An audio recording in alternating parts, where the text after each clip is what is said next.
ఎంతో మందికి దారి చూపిస్తావు అన్నయ్య, నాకు ఒక్కదానికి దారి చూపి అన్నయ్య, ప్లీజ్ అన్నయ్య. ఈ వీడియో నీకు తెలిసిన ప్రతి అమ్మాయికి షేర్ చేయి. ఇట్లా కొంతమంది చిల్లరగాళ్ళు కష్టపడి డబ్బు సంపాదించే దమ్ము లేక అమ్మాయిల ఫేక్ ఐడీస్ క్రియేట్ చేసుకుని ఒరిజినల్ అకౌంట్స్ నుంచి వాళ్ళ ఫేస్ స్క్రీన్ షాట్ తీసుకొని అన్న నాది సేమ్ నా అకౌంట్ లో క్రియేట్ చేసి ఫొటోస్ క్లాత్స్ లేకుండా పెడుతున్నారు అన్న. నువ్వు టెన్షన్ తీసుకోవాల్సిన అవసరం లేదు. సరే, సైబర్ క్రైమ్కి వెళ్ళి కంప్లైంట్ రేజ్ చేసి నాకు ఫోన్ చేయి. నీకు టచ్ లోనే ఉంటాయి ఇన్స్టాలో, సరేనా? థ్యాంక్ యూ సో మచ్ అన్న. ఎవడెవడైతే ఇట్లా ఆడపిల్లల ఫోటోస్ మార్ఫింగ్ చేసి డబ్బులు డిమాండ్ చేస్తున్నారో ఆ కొడకల్లారా ఒక్కని కూడా వదల. ఖబర్దార్రా. Cyber crime commissioner of police దారా కవిత గారి ఆఫీస్ కి కాల్ చేశారు. హలో, ఒకసారి సార్ తోటి మాట్లాడు.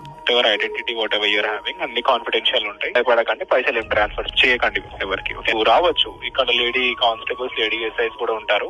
కంప్లీట్ చేసి వెళ్ళిపోండి. Further action will take care. 4 గోడల మధ్యలో కూర్చొని నేను చేస్తుంది ఎవ్వరికి తెలియదు, నన్ను ఎవడు పట్టుకోలేడన్న నమ్మకమా? నువ్వు ఏ నెట్వర్క్ నుంచి అయితే నీ ఇన్స్టాగ్రామ్ లాగిన్ అవుతున్నావో ఐపీ అడ్రస్ ని పట్టుకుంటే నీ బ్రతుకు బస్ స్టాండ్ అవుతుందిరా. అట్టే బాస్. అమ్మాయిలు మీరు భయపడాల్సిన అవసరమే లేదు. సోషల్ మీడియాకి సంబంధించి మీకు ఎలాంటి ఇష్యూస్ వచ్చినా మీరు డైరెక్ట్ గా సైబర్ క్రైమ్ స్టేషన్ కి వెళ్లి మీరు కంప్లైంట్ ని రేజ్ చేయొచ్చు. మీకు పోలీస్ వాళ్ళు అన్ని విధాలుగా సహకరిస్తారు. సోషల్ మీడియాలో అమ్మాయిలను బ్లాక్ మెయిల్ చేసి డబ్బులు సంపాదిస్తున్నా నీకు చెప్తున్నా, అరే కుదిరితే ఇప్పుడే ఆపేసి. లేదు కాదు అంటే చలో నీకా నాకా సై. నిద్ర కూడా ఓనియరా కొడకల్లారా. అమ్మాయిలు ఈ జాగ్రత్తలో మీరు ఉండండి. మీ తప్పు లేనిది ఎవ్వడు మీ ఎంట్రుక కూడా పీకలేరు.